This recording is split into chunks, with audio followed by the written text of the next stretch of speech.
इस कहानी की शुरुआट में हमें एक लड़की को एक योट के अंदर दिखाया जाता है जहाँ पर पानी भरा हुआ है। ये लड़की बेहोश होती है और अगले पल इस लड़की को होश आता है। ये लड़की जल्दी जल्दी योट के ऊपर आती है। योट पूरी तरह से तहस नहस हो चुकी है। इस लड़की का नाम टेमी होता है। टेमी जोर जोर से रिचर्ड नाम के लड़की को आवाज लगाना शुरू कर देती है, लेकिन रिचर्ड का कुछ पता नहीं होता, उसे कोई जवाब नहीं मिलता। ये योट इस वक्त समंदर के बीचों बीच है और अब यहाँ से कहानी जाती है फ्लैशबैक में, यानी कि 5 महीने पीछे, जहाँ पर इस लड़की को यानी कि टेमी को दिखाया जाता है जो कि एक आइलैंड पर है। इस आइलैंड का नाम तहती है। तहती आइलैंड पर उसे पूछा जाता है कि तुम क्या करती हो। वो कहती है कि मैं वही करती हूँ जो मुझे अगली जगह जाने के पैसे दे दे, यानी कि इसका कोई भी ठिकाना नहीं है और फिलहाल वो तहती आइलैंड पर है। वैसे वो रहने वाली कैलिफोर्निया की है, लेकिन अब वो दुनिया देखना चाहती है। तहती आइलैंड पर उसकी एक आदमी से मुलाकात होती है जिसका नाम रिचर्ड होता है और वो एक ब्रिटिश सेलर है। रिचर्ड टेमी को रात के डिनर पर इनवाइट करता है। टेमी रात को उसके यहाँ पर डिनर करने के लिए चाहती है और जब वो रिचर्ड की फोटोज देखती है तो वो पूरी तरह से इम्प्रेस्ड हो जाती है, क्योंकि रिचर्ड ने बहुत दूर दूर तक ट्रेवल किया होता है। टेमी रिचर्ड से पूछती है कि क्या तुम्हें अकेले इतना लंबा सफर करना अच्छा लगता है। रिचर्ड कहता है कि बिल्कुल नहीं, समंदर में कुछ दिनों बाद आप काले पड़ जाती हो, आप भूखे रहते हो, हमेशा गीले रहते हो, आपकी नींद कभी पूरी नहीं होती और बहुत ही जल्द आपको हेल्यूसिनेशन भी होना शुरू हो जाते हैं, यानी कि एक तरह का वहम होना शुरू हो जाता है। टेमी पूछती है कि फिर ये तुम क्यों करते हो। रिचर्ड कहता है कि ये एक ऐसा एक्सपीरियंस है जिसे लफ्जों में बयान करना मुश्किल है। जब आप समंदर के बीचों बीच होते हो तो आपको दूर होराइजन दिखता है, जिसे देखकर ऐसा लगता है कि आपका एक बार फिर से जन्म हुआ है। वहाँ समंदर के बीचों बीच आप, हवा और आपकी बोट होती है जो समंदर और हवा को चीरते हुए लगातार आगे बढ़ रही होती है। टेमी कहती है कि मैं भी समंदर के बीचों बीच तुम्हारे साथ इस एक्सपीरियंस को करना चाहती हूँ और अगली बार रिचर्ड टेमी को भी अपने साथ ले जाता है, जहाँ पर टेमी रिचर्ड के साथ बहुत एंजॉय करती है और उसे ये जर्नी बहुत अच्छी लगती है। धीरे धीरे ये दोनों एक दूसरे के साथ वक्त बिताना शुरू करते हैं और इनकी दोस्ती और भी गहरी हो जाती है। एक दिन रिचर्ड को और टेमी को एक कपल मिलता है जो कि रिचर्ड को पहले से जानते हैं और वो रिचर्ड को कहते हैं कि हमारा एक योट है जो तुम्हें यहाँ से सैन डिएगो यानी कि कैलिफोर्निया ले जाना है और वापसी में तुम्हें हम प्लेन की फर्स्ट क्लास टिकट देंगे और साथ ही साथ इस काम के हम आपको $10,000 देंगे, जो कि रिचर्ड के लिए एक बहुत अच्छा ऑफर होता है। रिचर्ड उनसे रिक्वेस्ट करता है कि क्या आप वापसी की 2 फर्स्ट क्लास की प्लेन टिकट करवा सकते हैं, क्योंकि वो टेमी को भी अपने साथ ले जाना चाहता है। वो उसकी बात मान जाती है। रिचर्ड उन्हें कहता है कि बहुत जल्द हम कैलिफोर्निया के लिए निकल जाएंगे, पर इस बात से टेमी खुश नहीं होती। वो रिचर्ड को कहती है कि मैं अपने घर की डायरेक्शन में नहीं जाना चाहती। रिचर्ड कहता है कि ठीक है, मैं इस डील को कैंसिल कर दूंगा। टेमी कहती है कि नहीं, तुम्हें अकेले जाना चाहिए। रिचर्ड कहता है कि मैं आधी दुनिया घूम चुका हूँ, तब जाकर तुम मुझे मिली हो और अब मैं तुम्हें खोना नहीं चाहता।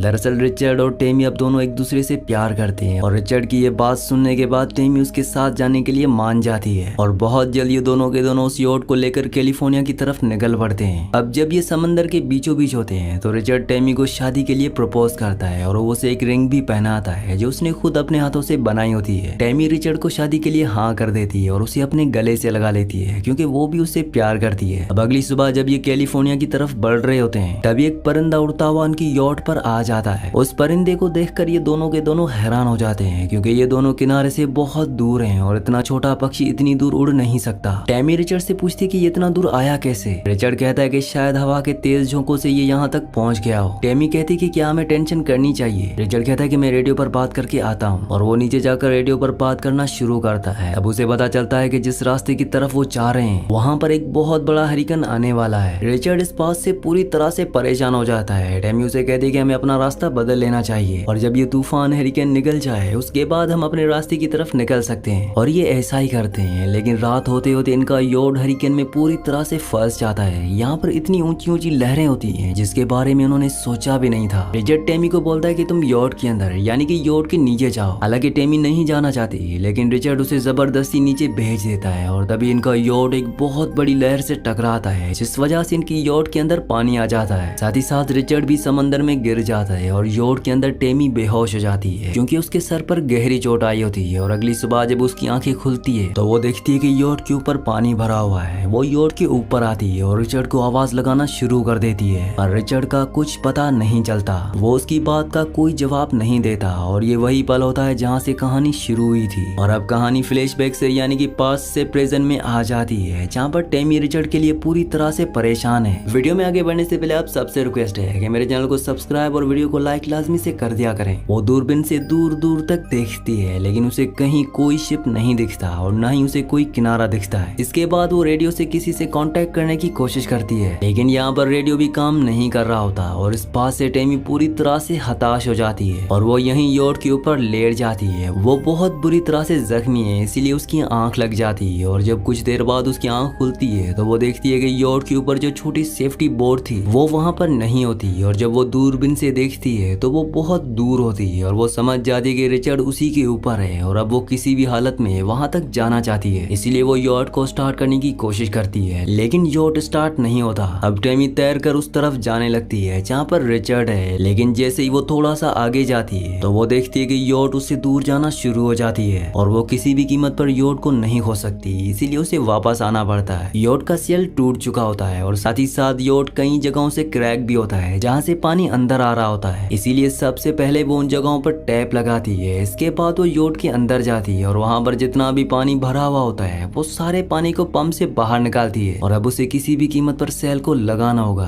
तभी वो रिचर्ड तक पहुंच सकती है। सबसे पहले वो उस पोल को फिक्स करती है जिसके ऊपर उसे सेल लगानी है। इस पोल फिक्स करने में उसे बहुत प्रॉब्लम होती है लेकिन फाइनली वो उसे फिक्स कर लेती है। इसके बाद वो सेल को भी लगा देती है और अब उसका योट पानी में बहना शुरू हो जाता है और वो उस जगह तक पहुंच जाती है जहाँ पर रिचर्ड एक छोटी सी बोट के ऊपर है, लेकिन ये बोट उल्टी होती है इसलिए रिचर्ड यहाँ पर फंसा हुआ होता है। साथ ही साथ वो बहुत बुरी तरह से जख्मी भी होता है, वो तैर नहीं सकता, इसलिए टेमी समंदर में जाकर उसे अपने साथ योट तक ले आती है, लेकिन वो योट के ऊपर भी नहीं चढ़ सकता, इसलिए टेमी उसे रस्सी से बांधती है और बहुत मुश्किल से उसे योट के ऊपर खींच लेती है। रिचर्ड का पैर बहुत बुरी तरह से जख्मी है, वो उसके पैर पर पट्टी बांधती है पर अभी भी रिचर्ड की हालत बहुत खराब है, वो अच्छे से बात भी नहीं कर पा रहा होता। और जब टेमी उसकी शर्ट को ऊपर करके देखती है तो वो देखती है कि उसकी रिब्स भी टूट चुकी होती है, जिस वजह से उसे बहुत तकलीफ हो रही होती है। अगले 2 दिनों तक ये इसी तरह समंदर में फंसे रहते हैं क्योंकि टेमी ने जो योट पर सेल लगाया होता है वो इतना बड़ा नहीं होता जो उनकी योट को स्पीड दे सके और ना ही ये अपनी योट को डायरेक्शन दे सकते हैं। और जब ये अपनी सिचुएशन का अंदाजा लगाते हैं तो उन्हें समझ में आ जाता है कि ये अपने रूट से बहुत दूर हैं और ये उस जगह पर हैं जहाँ से कोई भी शिप नहीं गुजरता, ना ही आसपास कोई किनारा है, यानी कि ये इस समंदर में अब पूरी तरह से फंस चुके हैं। इस बात से टेमी परेशान हो जाती है, वो कहती है कि हम यहीं मर जाएंगे। रिचर्ड उसे हौसला देता है, वो कहता है कि ऐसा कुछ नहीं होगा, चाहे कुछ भी हो जाए हिम्मत मत हारना। लेकिन जिस स्पीड से ये जा रहे होते हैं इस स्पीड से इन्हें कैलिफोर्निया पहुंचने में कई महीने लग जाएंगे क्योंकि उस तरफ हवा बहुत धीरे चल रही होती है। इसीलिए टेमी कहती है कि हमें वहां ना जाकर हमें हवाई की तरफ जाना चाहिए। रिचर्ड कहता है कि ऐसा करना रिस्की होगा क्योंकि ऐसा करने से हमारा सफर 500 मील और बढ़ जाएगा, लेकिन टेमी उस तरफ जाना चाहती है क्योंकि हवाएं उसी तरफ की होती हैं, इसीलिए अगर ये उस तरफ जाते हैं तो उनका योट पानी में और भी तेजी से बहेगा। ये फैसला करते हैं कि अब ये हवाई की तरफ जाएंगे, इसीलिए ये अपना योट उस तरफ मोड़ लेते हैं और अगले कुछ दिनों तक ये हवाई की तरफ बढ़ते रहते हैं और इन्हें अब एहसास होता है कि बहुत जल्द इनका खाना और पानी दोनों खत्म हो जाएंगे। इनके पास सिर्फ 1 हफ्ते का खाना और पानी है और हवाई पहुंचने में इन्हें बहुत ज्यादा वक्त लगेगा। इसीलिए रिचर्ड टेमी से कहता है कि हमें नेचुरल प्रोटीन लेना पड़ेगा, यानी कि मछलियों को मारकर खाना पड़ेगा। पर टेमी साफ साफ मना कर देती है क्योंकि वो वेजिटेरियन है, वो किसी की जान नहीं लेना चाहती। पर वो ये सच्चाई भी जानती है कि अगर वो समंदर के अंदर जाकर मछलियों को मारकर नहीं लाई तो ये दोनों हवाई पहुंचने से पहले ही मर जाएंगे। इसीलिए वो पानी के अंदर जाती है और मछलियों को पकड़ने की कोशिश करती है, लेकिन वो उसमें पूरी तरह से नाकामयाब रहती है। इसीलिए वो बिना मछली पकड़े ही वापस आ जाती है। इनके पास पानी की बहुत ज्यादा कमी है, लेकिन किस्मत इनका यहाँ पर साथ देती है और बारिश होना शुरू हो जाती है, जिस वजह से ये आज 18 दिनों के बाद जी भर कर पानी पीते हैं और साथ ही काफी पानी जमा भी कर लेते हैं। लेकिन चाहे ये कितना भी पानी जमा कर ले, यहाँ से निकलना इनके लिए इतना आसान नहीं होगा। और इसी तरह से इस बहुत बड़े समंदर में सफर करते करते आज उन्हें पूरे 29 दिन हो जाते हैं। अब इनका पानी खाना सब कुछ खत्म होने वाला है। ये पहले से बहुत ज्यादा कमजोर हो गए हैं, लेकिन तभी इनको एक उम्मीद दिखती है। इनकी योट के सामने एक बहुत बड़ा कार्गो शिप आता है। टेमी बहुत एक्साइटेड हो जाती है, उसे लगता है कि अब वो यहाँ से निकल सकते हैं। वो फ्लेयर गन भी चलाती है, पर इनकी फ्लेयर गन के शॉट को और उनकी योट को कोई भी नहीं देखता और कुछ ही पलों में वो कार्गो शिप इनकी आंखों के आगे से ओझल हो जाता है। इस बात से टेमी पूरी तरह से टूट जाती है क्योंकि उसे अब लगता है कि वो यहीं पर मर जाएंगे। वो चाहकर भी यहाँ से नहीं निकल सकते और अब ये इंतजार के सिवा और कुछ भी नहीं कर सकते। अगले दिन टेमी जब रिचर्ड के जख्म के ऊपर से पट्टी हटाती है तो वो देखती है कि उसके पैर का जख्म अब पहले से भी ज्यादा खराब हो चुका है, वो पक चुका है। साथ ही साथ उसे बहुत तेज फीवर भी होता है। यहाँ पर इन्हें इस बात का भी अंदाजा हो जाता है कि एक बार फिर से बहुत तेज तूफान आने वाला है और इस बार ये तूफान का सामना नहीं कर सकते। लेकिन इनकी किस्मत अच्छी होती है कि सिर्फ तेज हवाएं चलती है, इस बार तूफान नहीं आता। पर बिना तूफान के भी इन दोनों की हालत बहुत ज्यादा खराब है। टेमी रिचर्ड से रात भर बातें करती है, वो उसे बताती है कि बचपन में में कैसे उसके डैड उसे घुमाने के लिए ले जाते थे, पर वो अचानक कभी भी गायब हो जाते थे। और जैसे वो 10 साल की हुई तो उसके दादा दादी उसके डैड को उससे मिलने नहीं देते थे। इस वजह से उनके घर में बहुत लड़ाई झगड़ा होता था। अगली सुबह जब टेमी सो रही होती है तो रिचर्ड उसे उठाता है। टेमी कहती है कि अब मैं तुम्हें नहीं रोकूंगी, तुम जा सकती हो। और जब वो पीछे देखती है तो वहाँ पर रिचर्ड नहीं होता। दरअसल रिचर्ड उसके साथ कभी था ही नहीं। जब तूफान आया था तो रिचर्ड उसी तूफान में बह गया था। उसके बाद वो कभी नहीं मिला। ये सिर्फ उसकी इमेजिनेशन थी जो उसके साथ रिचर्ड के रूप में इतने दिनों से थी। और अब उसने सच्चाई को एक्सेप्ट कर लिया है कि रिचर्ड अब इस दुनिया में नहीं रहा। साथ ही साथ वो समंदर के अंदर अब मछली पकड़ना भी सीख गई है, क्योंकि अगर वो मछली नहीं खाएगी तो वो जिंदा नहीं बच सकती।